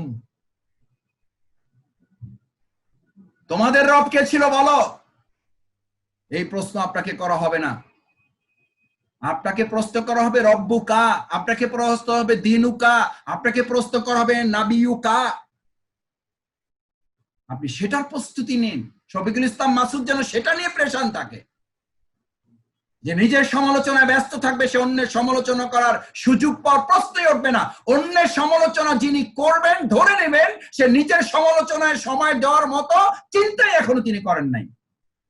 আর কোরআনে তাদের জন্য বলা হয়েছে ওয়াকাদ খাবা মান দাসসাহা, যে নিজের আত্মসমালোচনা করার সুযোগ পায় না, ধ্বংস তার জন্য, ধ্বংস তার জন্য। আর যে আত্মসমালোচনায় সময় ব্যয় করে, যে আত্মসমালোচনায় ব্যস্ত, শেখ সাদী রহমাহুল্লাহ, ওনাকে এসে একজন বলছেন যে আপনার নামে একজন এই কথা বলছে। বলছে ঠিক আছে, বলছে তো ঠিক আছে, বাদ দেন। বলছে আপনি কিছু বলবেন না। বলছে আমার তো সেই সময় নেই, আমার তো সেই সময় নাই, আমি তো আমাকে নিয়ে ব্যস্ত। ইমাম শাফি রহমাতুল্লাহ আলাইহি, শুনলে তো অবাক হয়ে যাওয়ার কথা আপনাদের, আপনারা নিশ্চয়ই পড়েছেন এটি। ইমাম শাফি রহমাতুল্লাহ আলাইহির কাছে একজন একটা পারিবারিক মামলা নিয়ে আসছে। পারিবারিক মামলা, ওনার কাছে তো বিভিন্ন রকম সমস্যা নিয়ে আসতো, একটা পারিবারিক মামলা নিয়ে আসছে, পারিবারিক সমস্যা। বলছে হুজুর আমার এই সমস্যাটার একটু সমাধান করে দেন, সমাধান করে দেন। তো সমাধান করে দেওয়ার জন্য যখন বলছেন, ইমাম শাফি রহমাতুল্লাহর হাতে একটা কাঠি ছিল, ছোট লাঠির মতো একটা কাঠি ছিল, উনি এক জায়গায় বসা ছিল, তো ওই কাঠিটা দিয়ে এরকম দাগ টানতেছে, আঁকাআঁকি করতেছে, আঁকাআঁকি করতেছে। আর ওই লোক একটু বিরক্ত হয়ে যায়, হুজুর আমি আসলাম একটা সমস্যা নিয়ে, একটা মামলা নিয়ে, আর আপনি আপনার একে আঁকাআঁকি নিয়ে ব্যস্ত আছেন, আমার কথায় আপনার কোনো ভ্রুক্ষেপই নাই। ইমাম শাফি রহমাতুল্লাহ আলাইহি ওই লোকটার দিকে তাকানোর আগে দেখতেছেন যে শাফি রহমাতুল্লাহ চোখ দিয়ে গাল বেয়ে, দাড়ি বেয়ে পানি পড়ে তার যে জামা এটা ভিজে যাচ্ছে, ভিজে যাচ্ছে। ওই লোক অবাক হয়ে জানতে চাইলেন, হুজুর আমাকে মাফ করবেন, আমি আপনাকে কষ্ট দিয়ে ফেলেছি, আমি কি কোনো বেয়াদবি করেছি, আমি কি আপনাকে কোনো কষ্ট দিয়েছি হুজুর, আপনি আমাকে মাফ করবেন হুজুর, আমার কথা আপনি কষ্ট পেলে মাফ করবেন। ইমাম শাফি রহমাতুল্লাহ চোখের পানি মুছতে মুছতে ওনাকে বললেন, আমার প্রিয় ভাই, আমার প্রিয় গোলাম, আমার প্রিয় বান্দা, আমার আল্লাহর প্রিয় গোলাম, তুমি একটা মামলা নিয়ে আসছো, তোমার এই মামলার পেরেশানি দেখে আমার মনে পড়লো কাল কিয়ামতের কঠিন ময়দানে আমার এই দুনিয়ার আদালতে কত লক্ষ লক্ষ মামলা আমার নামে আল্লাহর কাছে দায়ের হয়ে আছে। আমি তোমার একটা মামলার সমাধান দিতে আমার এই অবস্থা, আর আমার এই লক্ষ লক্ষ মামলা, আমার যদি কাল কিয়ামতের আদালতে আল্লাহ আমাকে ধরে ফেলেন, তাহলে ওই মামলার সমস্যার সমাধানের কি পথ পদ্ধতি আমি আবিষ্কার করেছি, কি রাস্তা আমার তৈরি করা আছে, কি উত্তর আমার রেডি করা আছে, আমি সেই চিন্তায় পেরেশান, আমি সেই চিন্তায় অস্থির। তোমার মামলার সমস্যার সমাধান আমি কি দেবো? আমি তো আমার মামলা নিয়ে অস্থির, আমি তো আমার হাতের বিরুদ্ধে মামলা নিয়ে অস্থির, আমি তো আমার চোখের বিরুদ্ধে মামলা নিয়ে অস্থির, আমি তো আমার ঠোঁটের মামলা নিয়ে অস্থির, আমি তোমার দুই পায়ের মাঝখানের মামলা নিয়ে অস্থির। আমি তোমার মামলার কি সমস্যার সমাধান দিব? ঠিক আছে যাও, কালকে এসো, কালকে এসো। কালকে এসে বললেন, আমার স্ত্রী আমার কথা শুনতো না হুজুর, আজকে সকালে সে নিজে নিজে উঠে নামাজ পড়েছে, উঠে আমাকে বলেছে যে এখন থেকে আমি আপনার কথা শুনবো হুজুর, আপনি আমাকে তো কোনো পরামর্শ দিলেন না, আপনি তো আমাকে কোনো পরামর্শ দিলেন না, কিন্তু আমার স্ত্রী যে কেমন করে ঠিক হয়ে গেল এটা আমি আপনার কাছে একটু জানার জন্য এসেছি হুজুর। ইমাম শাফি রহমাতুল্লাহ আলাইহি বললেন, আমার প্রিয় আল্লাহর গোলাম, ইয়া মুকাল্লিবাল কুলুব সাব্বিত কলবি আলা দীনিক, শফিকুল ইসলাম মাসুদের বাপের ক্ষমতা নাই দুনিয়ার কোন মানুষের অন্তরকে পরিশুদ্ধ করে দেয়, অন্তরকে ঠিক করে দেয়। 1 ঘন্টা না, 1.5 ঘন্টা না, 2 ঘন্টা না, বছরের পর বছর বক্তৃতা করলে কিচ্ছু যায় আসে না। ইমাম শাফি রহমাতুল্লাহ বলেন, আমি সারা দিন মানুষের কথা শুনি, আর রাতের একটা অংশ নির্ধারণ করি আমি আমার রবকে বলার জন্য। আল্লাহ তাআলাকে আমি বলি, আল্লাহ তাআলা আমার কথা রাত্রে শোনেন, দিনের বেলা আমি দেখি যে সেগুলো সমাধান তিনি করে দেন। সমাধানের কোনো মালিকানা তো আমার কাছে নেই। আল্লাহ রাসূল সাল্লাল্লাহু আলাইহি ওয়াসাল্লামকে এইভাবে ধমকানো হয়েছে ইন্নী লা আমলিকু লাকুম দাররা ওয়ালা রাশাদা, ইন্নী লা আমলিকু লাকুম দাররা ওয়া রাশাদা, কুল ইন্নী লা আমলিকু লাকুম, কুল ইন্নী লা আমলিকু লাকুম, তোমাকে কোনো ক্ষমতা দেওয়া হয় নাই দাররা ওয়ালা রাশাদা, না তুমি মানুষের ক্ষতি করতে পারো, না তুমি মানুষের কোনো উপকার করতে পারো। ওমান আলাইকুম বিহাফিজ, তুমি মানুষের সংরক্ষণকারী নও। ওমান আলাইহিম বিওয়াকিল, তুমি মানুষের অভিভাবকত্ব নিতে পারো না, এই দায়িত্ব তোমার না। লাস্তা আলাইহিম বিমুসাইতির, তোমাকে দারোগা করে আমি পাঠাই নাই যে ধরে ধরে সবাই তুমি হেদায়েত করে দিবে। আমার সম্মানিত ভাইয়েরা, সেজন্য হেদায়েতের এই প্রশ্নে এটা বলেছি যে আনাকিম উদ্দিনের প্রশ্নে আপনাকে কেউ বক্তৃতা করে ঠিক করে দিতে পারবে, এই দায়িত্ব স্বয়ং রাসূল করিম সাল্লাল্লাহু আলাইহি ওয়াসাল্লামের নিজেরও ছিল। কোন নবী রাসূলকেও ক্ষমতা দেওয়া হয়নি। আল্লাহ তাআলা বলেছেন বাল্লিগু আন্নি ওয়ালাউ আয়া, তুমি তোমার কথা পৌঁছে দাও। ইয়া মুকাল্লিবাল কুলুব সাব্বিত কলবি আলা দীনিক, ওই কলব পরিবর্তন করার দায়িত্ব আমি আল্লাহ, আমি আল্লাহ তাআলা, তোমার এই দায়িত্ব না, তোমার এই অভিভাবকত্ব নেওয়ার কোনো দরকার নেই। সেই জন্য সম্মানিত ভাইয়েরা, আজকে আমি আপনাকে এই কথা বলছি এই কারণে যে খলিফাতুল্লাহর এই দায়িত্ব পালন নিয়ে আমাদের আনাকিম উদ্দিনের মূল কাজ। এই কাজ করতে গিয়ে দুনিয়ার ব্যস্ততা আমাদেরকে যেখানে আটকে ফেলে, সেটার উপর আমি একটা পয়েন্ট বলে আমি আমার আলোচনা শেষ করতে চাই। সূরা লাইলের 6 থেকে 14 নম্বর আয়াত, ওখানে আপনি সুন্দর করে পড়ে দেখবেন। ফাআম্মা মান আতা ওয়াত্তাকা ওয়াসাদ্দাকা বিল হুসনা ফাসানুয়াসসিরহু লিল ইউসরা। সূরা তাওবার 24 নম্বর আয়াত, কুল ইন কানা আবাউকুম ওয়া আবনাউকুম ওয়া আজওয়াজুকুম ওয়া আশীরাতুকুম ওয়া আমওয়ালুন ইকতারাফতুমুহা ওয়া তিজারাতান তাখশাউনা কাসাদাহা ওয়া মাসাকিন তারদাউনাহা, যা যা আপনার কাছে ভালো লাগে, যা যা ভালো লাগে আপনার কাছে, এই সমস্ত কিছু ভালো লাগা, দুনিয়ার এই ভালো লাগা, দুনিয়ার এই ভালো লাগা, দুনিয়ার এই মহব্বত, দুনিয়ার এই আকৃষ্ট, দুনিয়ার এই আকর্ষণ যদি আপনাকে আকৃষ্ট করে ফেলে, ফাতারাব্বাসু, আপনি মনে করার কোনো কারণ নেই যে এই করোনা ভাইরাসই প্রথম, এই করোনা ভাইরাসই শেষ। এই করোনা ভাইরাসই প্রথম, এই করোনা ভাইরাসই শেষ না। আমি আপনাদেরকে একটা হাদিসের একটা চিত্র এখানে দেখা যায়, যারা ভিডিওতে দেখতে পাচ্ছেন, জি দেখা যাচ্ছে হাদিসের চিত্র দেখা যাচ্ছে। এটাকে আপনি একটা ফেস্টুনের মতো দেখা যায়। It is not festoon, it is a হাদিস। মিকদাদ রাদিয়াল্লাহু তাআলা বর্ণিত রাসূল করিম সাল্লাল্লাহু আলাইহি সাল্লাম বলেন, তিনি একটা চতুর্ভুজ আঁকলেন, এরকম চতুর্ভুজ এঁকে তার মাঝখানে একটা রেখা টেনে বের করে দিলেন। রেখা টেনে দেখেন বের হয়ে নিচে চলে গেছে। আল্লাহ রাসূল সাল্লাল্লাহু আলাইহি সাল্লাম বললেন, এই যে চতুর্ভুজটা দেখতে পাচ্ছ, এটা হচ্ছে মানুষের মৃত্যু বেষ্টনী। যে রেখাটা বের হয়ে গেছে এটা একটা মানুষ, আর বের হয়ে যাওয়া অংশটুকু হচ্ছে এপাশে প্রত্যাশা, এপাশে সমস্যা। অর্থাৎ মানুষ মৃত্যুবরণ করবে, বাট তার প্রত্যাশা পূরণ হবে না, সমস্যারও সমাধান হবে না। এক কথায় বললে, মানুষ তার সব সমস্যার সমাধান করে না মরতে পারবে, মানুষ তার দুনিয়ার জীবনে সব প্রত্যাশা পূরণ করে না মরতে পারবে, না প্রত্যাশা পূরণ করে মরতে পারবে, না সব সমস্যার সমাধান করে মরতে পারবে। আমার আপনার কথা কি, বা এই সমস্যাটা শেষ করে এরপরে ইনশাআল্লাহ রোকন হয়ে যাব, এই সমস্যাটা ঠিক হয়ে গেলে এরপরে ইনশাআল্লাহ আমি দিনের কাজ শুরু করে দেব, এই সুযোগ আপনার জীবনে কোনোদিন আসবে না। আল্লাহ রাসূল সাল্লাল্লাহু আলাইহি ওয়াসাল্লাম এটাকে মূল কথা বলেন নাই, এরপর বললেন সাহাবায়ে কেরাম, এই কথা বলার জন্য তোমাদেরকে এই হাদিসটা বলছি না, তোমাদেরকে হাদিসটা বলছি, ভিতরে রেখাগুলো কি দেখা যায় টানা? সাহাবায়েগান বললেন, ইয়া রাসূলুল্লাহ, হ্যাঁ দেখা যায়। আপনারাও তো দেখতে পাচ্ছেন নিশ্চয়ই, দেখা যায় রেখাগুলো। এই রেখাগুলোকে রাসূল সাল্লাল্লাহু আলাইহি ওয়াসাল্লাম বললেন, বিল আমসালি ওয়াল আমসাল, বিল আমসালি ওয়াল আমসাল, তোমার জীবনে একটা সমস্যার সমাধান হবে, আর একটা সমস্যা পিছন থেকে অপেক্ষমান থাকে, ওয়েটিং থাকে, কম্পিটিশনে থাকে, প্রতিযোগিতায় থাকে তোমাকে ঝাপটে ধরার জন্য। অর্থাৎ একটা সমস্যা সমাধান করবে, আর একটা সমস্যা এসে তোমাকে ঝাপটে ধরবে, বিল আমসালি ওয়াল আমসাল, একটার পর আরেকটা তোমাকে এসে ঝাপটে ধরবে। শুধু ঝাপটে ধরবে না, তোমার জীবন শেষ হয়ে যাবে, কিন্তু সমস্যা শেষ হবে না।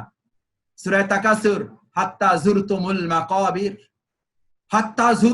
মাকাবির, কবর পর্যন্ত।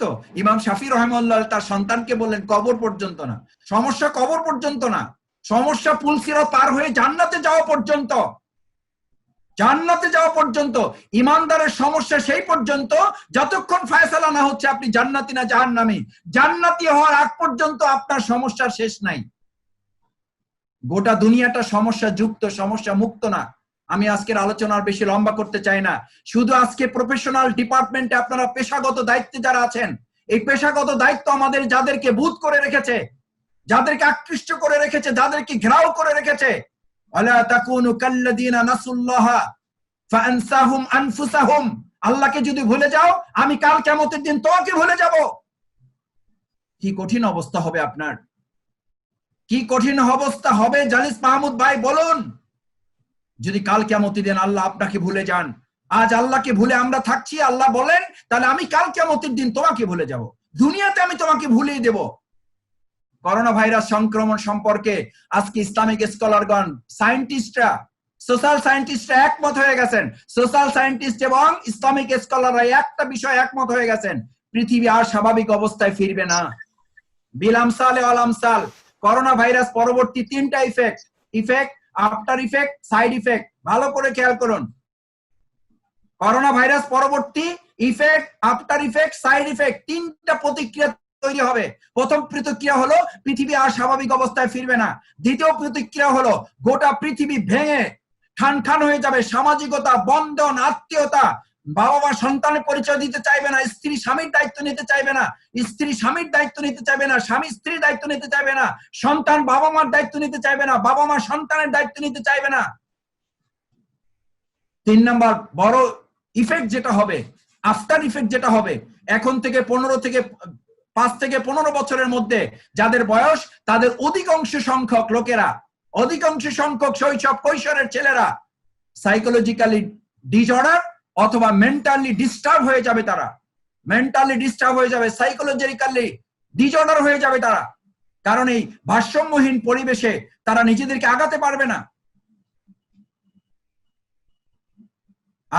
না, তারা। সেই জন্য এই হাদিসটি আপনার ব্যস্ততম জীবনকে মুক্তি দিতে পারে। আল্লাহ রাসূল বলেন, তোমার এখান থেকে বাঁচার পথ হচ্ছে একটি, তুমি আল্লাহর দ্বীনের কাজের জন্য নিজেকে প্রস্তুত করো, আল্লাহ তাআলা এই সমস্যাগুলো সহজ করে দেবেন। ফাআম্মা মান আতা ওয়াত্তাকা ওয়াসাদ্দাকা বিল হুসনা ফাসানুয়াসসিরহু লিল ইসরা, আন আকিমুদ্দিনের কাজে নিজেকে প্রস্তুত করো, অর্থাৎ সমস্যা শেষ করে দিনের কাজ না, দিনের কাজ করতে করতে সমস্যা শেষ করার রাস্তা বের করা। সূরা তালাক 2, 3, 4, 5, ওমান ইয়াত্তাকিল্লাহ ইয়াজআল লাহু মাখরাজান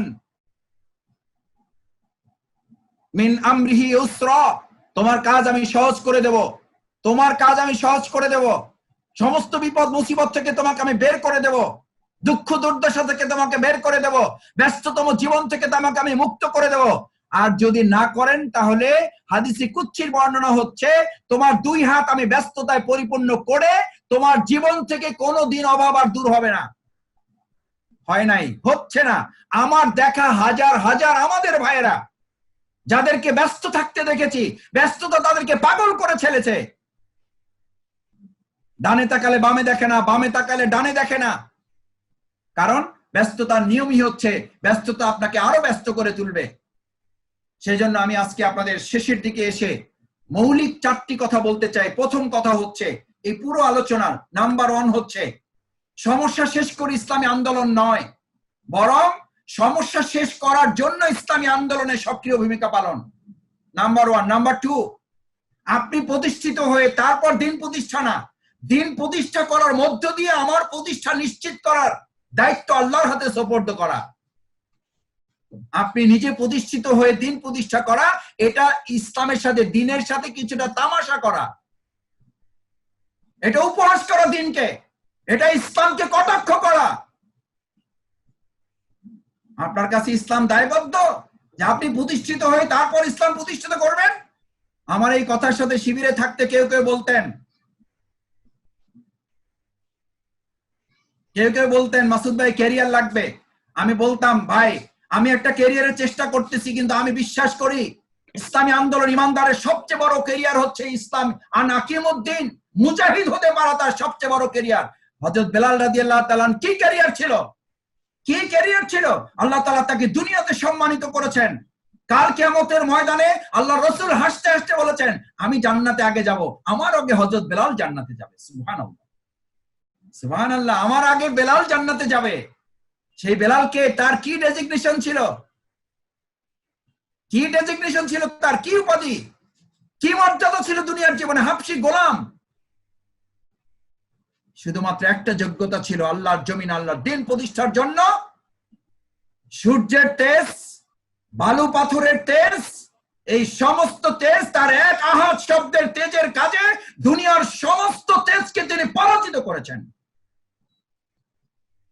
তার ইমানের তেজের কাছে সূর্যের তেজ পরাজিত হয়েছে, তার ইমানের তেজের কাছে পাথরের উত্তপ্ততা পরাজিত হয়েছে, তার ইমানের তেজের কাছে বালুকণার উত্তপ্ততা পরাজিত হয়েছে। আল্লাহ তাআলা তাকে দুনিয়ায় প্রতিষ্ঠিত করেছেন, কাল কিয়ামতের দিন তাকে সম্মানিত করবেন এভাবে। রাসূল সাল্লাল্লাহু আলাইহি ওয়াসাল্লাম বলেন, আমার আগে আমার বিলাল জান্নাতে যাবে, কারণ আমি যে বাহনে চড়ে জান্নাতে ঢুকবো ওই বাহনের রশিটা ধরা থাকবে আমার প্রিয় বিলালের হাতে, সেজন্য বিলাল তো আগে ঢুকে যাবে, আমার বিলাল তো আমার আগে ঢুকে যাবে। আল্লাহু আকবার, দ্যাট ইজ ইসলাম। আর আপনি কি বলেন, আমি কি বলি, কয় শাহেদ ভাই একটু প্রতিষ্ঠিত হয়নি, ব্যবসাটা কেবল শুরু করছি তো। মানে আপনি বড় ব্যবসায়ী হয়ে তারপর ইসলামের খেদমত করবেন, মানে ইসলাম আপনার কাছে ঠেকা, ইসলাম আপনার কাছে ঠেকা। সূরা ফুরকানের শেষ আয়াত, কুল মা ইয়াবাউ বিকুম রাব্বি লাউলা দুআউকুম ফাকাদ কাযাবতুম ফাসাউফা ইয়াকুনু লিজামা। লিজাম, লিজামের তাফসীর করা হয় আপনাকে জাহান্নামের ভয় দেখান নাই আল্লাহ, আল্লাহ দুনিয়ায় অপমানিত করবেন, লাঞ্ছিত করবেন, দুনিয়াতে লাঞ্ছিত করবেন আপনাকে। জাহান্নামের আযাব তো পরে, দুনিয়াতে আপনি অপমানিত হবেন, মানুষ কর্তৃক আপনি লাঞ্ছিত হবেন, আপনার সহকর্মী কর্তৃক আপনি অপমানিত হবেন। যদি আপনি মনে করেন যে আপনি আগে প্রতিষ্ঠিত হয়ে তারপর দিন প্রতিষ্ঠিত করবেন, আমি আপনার ক্যারিয়ারের বিরুদ্ধে বলছি না, ক্যারিয়ার লাগবে, গোটা মুসলিম উম্মার ক্যারিয়ার প্রয়োজন আছে। কিন্তু ডক্টর শফিকুল ইসলাম মাসুদ যদি মনে করে আমার এই ডক্টরের ডিগ্রি শুধুমাত্র দুনিয়ার প্রয়োজনে ব্যবহৃত হবে, তাহলে ধ্বংস শফিকুল ইসলাম মাসুদের, ধ্বংস তার ডিগ্রির, ধ্বংস ওই ক্যারিয়ারের, ওই ক্যারিয়ারের জন্য শফিকুল ইসলাম মাসুদ জাহান্নামে যাবে।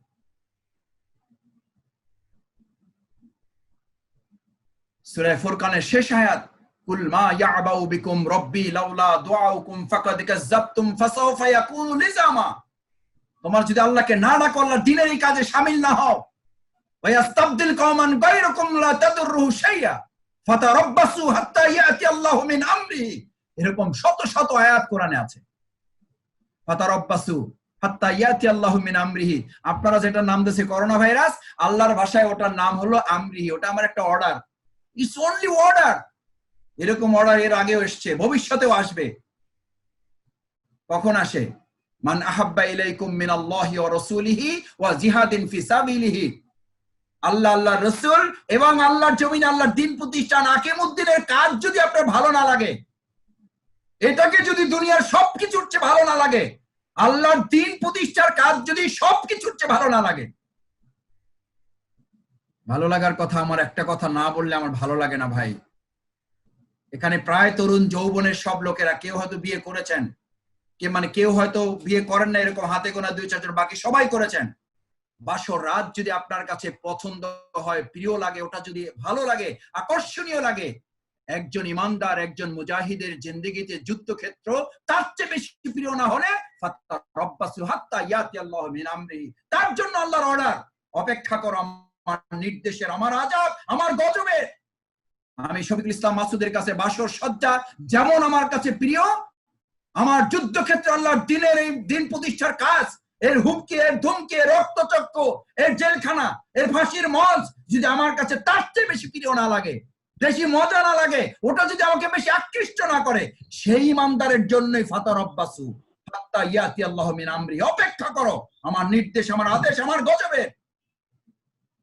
সেজন্যই তো সেই সাহাবী বাসর সজ্জা ছেড়ে চলে গিয়েছিলেন যুদ্ধের ময়দানে। স্ত্রীর সাথে মিলিত হওয়ার সুযোগ হয় নাই, মিলিত হওয়ার সুযোগ হয় নাই, চেহারা দেখার পর্যন্ত সুযোগ হয় নাই। শহীদ হয়েছেন যুদ্ধের ময়দানে। আল্লাহ রসুলের কাছে গিয়ে স্ত্রী কাঁদতে কাঁদতে চোখের পানি ফেলে বললেন, ইয়া রাসূলুল্লাহ, ইয়া রাসূলুল্লাহ, আপনার 70 জন শহীদের মধ্যে তো আপনি 68 জন পেয়েছেন, 2 জনের কফিন আপনার কাছে পাওয়া যায় নাই।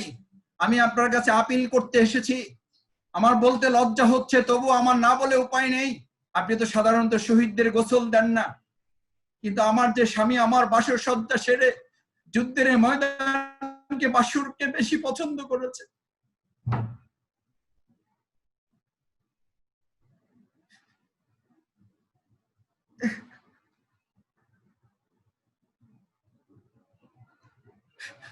আমার সৌন্দর্য, আমার রূপ লাবণ্য, আমার প্রতি আকৃষ্টতা তাকে আটকাতে পারি নাই। ইয়া রাসূলুল্লাহ, কাল কিয়ামতের দিন আমি তাকে চিনতে পারবো কিনা তাও জানি না, আমি তাকে ভালো করে দেখারও সুযোগ পাই নাই। আপনার যুদ্ধের ডাক শুনে যুদ্ধের ময়দানে চলে এসেছে, আমি তাকে শুধু একটা চুমু খেয়েছিলাম, তার গোসল ফরজ হয়েছে। ইয়া রাসূলুল্লাহ, আমি আপনাকে শুধু এই খবরটুকু দিতে এসেছি, আপনি তাকে একটু গোসলের ব্যবস্থা করাবেন।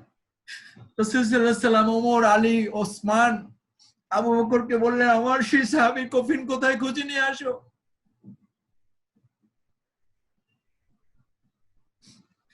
মান আহাব্বা ইলাইকুম মিনাল্লাহি ওয়া রাসূলিহি ওয়া জিহাদিন ফি সাবিলিহি। আনাকিমুদ্দিনের কাজকে আমরা কে কেমন করে ভালোবাসি আমি জানি না। জিবরাইল আমিন এসে রাসূল সাল্লাল্লাহু আলাইহি ওয়াসাল্লামের পাশে দাঁড়িয়ে গেলেন, ইয়া রাসূলুল্লাহ, ইয়া রাসূলুল্লাহ, আপনার ওই সাহাবীর কফিন খুঁজে আপনি পাবেন না। ওই কফিন শাহাদাত বরণ করার সাথে সাথে আল্লাহ তাআলা আসমানের ফেরেশতা, রহমতের ফেরেশতা, জান্নাতের ফেরেশতা সবাইকে নির্দেশ করেছেন, ওই সাহাবীর কফিন আমার কাছে নিয়ে আসো, আমার আরশে আজিমে নিয়ে আসো, আমি তার গোসলের ব্যবস্থা করে দেব।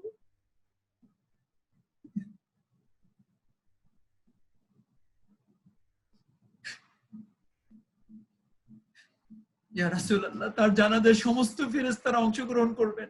আল্লাহ তাআলা আরশে আজিমে ফেস্টিভ্যাল ঘোষণা করেছেন, উৎসব ঘোষণা করেছেন, তোমরা আজকে আরশে আজিমে উৎসব করো আমার এই সাহাবীর জন্য, আমার এই গোলামের জন্য, যে গোলাম স্ত্রীর বাসর রাত ছেড়ে যুদ্ধের ময়দানকে ভালোবেসেছে, যুদ্ধের ময়দানকে ভালোবেসেছে, যুদ্ধের ময়দানটাকে বাসর বানিয়েছে। সমস্ত ফেরেশতারা যেন তার জানাজায় অংশগ্রহণ করে। যাও আজকে আরশে আজিমে উৎসব করো তোমরা সবাই। আমার প্রিয় ভাইয়েরা, সাররাতকা হাসানাতুকা, আনাকিমুদ্দিনের এই কাজ যদি আপনাকে আনন্দিত করে, তাহলে আপনি ফাআন্তা মুমিন, তাহলে আপনি ইমানদার, তাহলে আপনি ইমানদার। ওয়াসাআতকা সাইয়াতুকা, আর এই কাজে আপনার নিষ্ক্রিয়তা, দুর্বলতা যদি আপনাকে উদ্বিগ্ন, উৎকণ্ঠিত না করে, প্রেশান না করে, ওয়াসাআতকা সাইয়াতুকা, আপনাকে অনুশোচিত, অনুতপ্ত না করে, আপনার ঈমান নিয়ে আপনার প্রশ্ন তৈরি হওয়ার সুযোগ করে দেওয়া উচিত। আপনি আজকে আত্মসমালোচনায় বসে যান, আপনার নিষ্ক্রিয়তা, আপনার দুর্বলতা আল্লাহর দ্বীনের কাজে আপনাকে পেরেশান করে না, অনুতপ্ত, অনুশোচিত করে না। আপনার ঈমানের ব্যাপারে আমি সন্দেহ করছি না, আল্লাহ রাসূল সাল্লাল্লাহু আলাইহি ওয়াসাল্লাম সন্দেহ করছেন। ওয়াসাআতকা সাইয়াতুকা ওয়ালাম ইউহাদ্দিস বিহি নাফসুহু, আল্লাহর রাজ্যে, আল্লাহর রাজত্ব প্রতিষ্ঠিত নেই, এটা দেখেও তোমার কোনো চিন্তা হয় না, পেরেশান হয় না। ফামাতা মাইতাতান জাহিলিয়াতান, তুমি তো জাহিলিয়াতের মৃত্যু, তোমার তো জাহিলিয়াতের মৃত্যু। আল্লাহ রাজ্যে, আল্লাহ রাজত্ব প্রতিষ্ঠিত নেই, এটা দেখেও তোমার মধ্যে কোনো উদ্বেগ, উৎকণ্ঠা নেই। সম্মানিত ভাইরা, সেজন্য দ্বিতীয় বলেছি, দিন প্রতিষ্ঠা করে আপনি প্রতিষ্ঠিত হওয়া। 3 নাম্বার, সবশেষ তৃতীয় এবং চতুর্থ দুটো পয়েন্ট বলে আমি ব্যাখ্যা ছাড়া আমার কথা শেষ করে দেব। তৃতীয় নাম্বার হচ্ছে, আপনার এই দুনিয়ার যত ঝামেলা আছে, এই সব ঝামেলাকে সামনে রেখে আপনি ঠিক করবেন, আপনি সিদ্ধান্ত নেবেন, ইসলামী আন্দোলনই হবে সমস্যা সমাধানের মূল পথ। ইসলামী আন্দোলন করে আপনি সমস্যার সমাধানের রাস্তা বের করবেন। আল্লাহ তাআলা সেই রাস্তার কথাই আপনাকে বলে দিয়েছেন, ওয়ায়াসসারাহুস সাবিল, ওয়ায়াসসারাহুস সাবিল, এটা একটা রাস্তাই, একমাত্র রাস্তা। ইরজিইয়া আইয়াতুহান নাফসুল মুতমাইন্না, ইরজিই ইলা রাব্বিকা রাদিয়াতাম মারদিয়া ফাদখুলি ফি ইবাদি ওয়াদখুলি জান্নাতি, ওয়াদখুলি জান্নাতি, আমার গোলাম হও, জান্নাতে যাও। এই এক রাস্তা, এই একমাত্র রাস্তা। লাস্ট আমি আপনাদেরকে বলবো, আকিমুদ্দিন বিনা হিসাবে জান্নাতে যাওয়ার একমাত্র পথ, it's only way, it's only way. হিসাব দিয়ে কেউ জান্নাতে যেতে পারবেন না, নো নো, আমল দিয়ে কেউ জান্নাতে যেতে পারবেন না। আল্লাহ রাসূল সাল্লাল্লাহু আলাইহি ওয়াসাল্লাম নিজে পর্যন্ত এটা বলেছেন, ইল্লা মা রাহিমা রাব্বি, আমার রব যদি আমাকে দয়া না করেন তাহলে আমিও জান্নাতে যেতে পারবো। আমি আমার আমল দিয়ে জান্নাতে যাওয়ার আশা করি না, আমার রব যদি আমাকে দয়া করেন তাহলেই কেবল আমি জান্নাতে যেতে পারবো। কারো হিসাব শুরু হয়ে যাওয়া মানে তিনি নিশ্চিত জাহান্নামে। হিসাব দিয়ে কেউ জান্নাতে যেতে পারবে না। হিসাব শুরু হয়েছে মানে জাহান্নামে যাবে সে। আল্লাহ রাসূল সাল্লাল্লাহু আলাইহি ওয়াসাল্লাম সূরা ইনশিকাক 6 থেকে 12 এখানে পরিষ্কার এই কথা বলা আছে, ফাসাওফা আম্মা মান উতিয়া কিতাবাহু বিয়ামিনিহি ফাসাওফা ইউহাসাবু হিসাবান ইয়াসির। যার আমলনামা ডান হাতে দেওয়া হবে তার হিসাব সহজ করা হবে। আল্লাহ রাসূল সাল্লাল্লাহু আলাইহি ওয়াসাল্লাম জানতে চাইলেন, ইয়া রাসূলুল্লাহ, হিসাব সহজ করা মানে কি? রাসূল সাল্লাল্লাহু আলাইহি ওয়াসাল্লাম বলে, হিসাব সহজ করা মানে হলো তাকে কম প্রশ্ন করা হবে না, তাকে সহজ কোশ্চেন করা হবে না, তাকে প্রশ্ন করে উত্তর জানিয়ে দেওয়া হবে না, বরং আসলে তাকে প্রশ্নই করা হবে না। সেই জন্য আল্লাহ তাআলা রাসূল একটা দোয়া শিখিয়েছেন, আল্লাহুম্মা হাসিবনি হিসাবান ইয়াসির।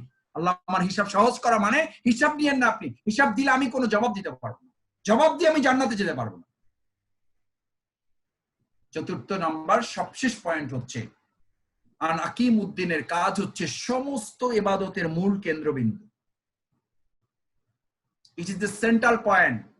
নামাজের মূল টার্গেট হচ্ছে আকিমউদ্দিন, রোজার মূল টার্গেট হচ্ছে আকিমউদ্দিন, হজের টার্গেট হচ্ছে আকিমউদ্দিন, যাতায়াতের টার্গেট হচ্ছে আকিমউদ্দিন, সাদাকার টার্গেট হচ্ছে আকিমউদ্দিন, তাহাজ্জুদের টার্গেট হচ্ছে আকিমউদ্দিন। আমি শুধু একটা সূরার আয়াত বলে আমি এই পয়েন্টের আলোচনা শেষ করে দিতে চাই। ইয়া আইয়ুহাল মুযাম্মিল কুমিল লাইল ইল্লা কালিল নিসফাহু আও ইনকুস মিনহু কালিল আও জিদ আলাইহি ওয়া রাত্তিলিল কুরআনা তারতিল ইন্না সানুলকি আলাইকা কাওলান সাকিল। হে মুহাম্মদুর রাসূলুল্লাহ সাল্লাল্লাহু আলাইহি সাল্লাম, আপনি যে সারা রাত তাহাজ্জুদ পড়েন, কিন্তু আপনাকে মাথায় রাখতে হবে আপনার কিন্তু এটা ট্রেনিং প্রোগ্রাম। মূল কাজ হলো দিনের বেলা, দিনের বেলা কাজটা কি? ইন্না সানুলকি আলাইকা কাওলান সাকিল। আপনাকে একটা ভারী দায়িত্ব দেওয়া আছে, একটা বোঝা আপনাকে দেওয়া আছে, কঠিন শক্ত একটা কাজ। এই শক্ত কাজের তাফসীর হচ্ছে আপনাকে আল্লাহর জমিন, আল্লাহর দ্বীন প্রতিষ্ঠার কাজ আপনাকে করতে হবে।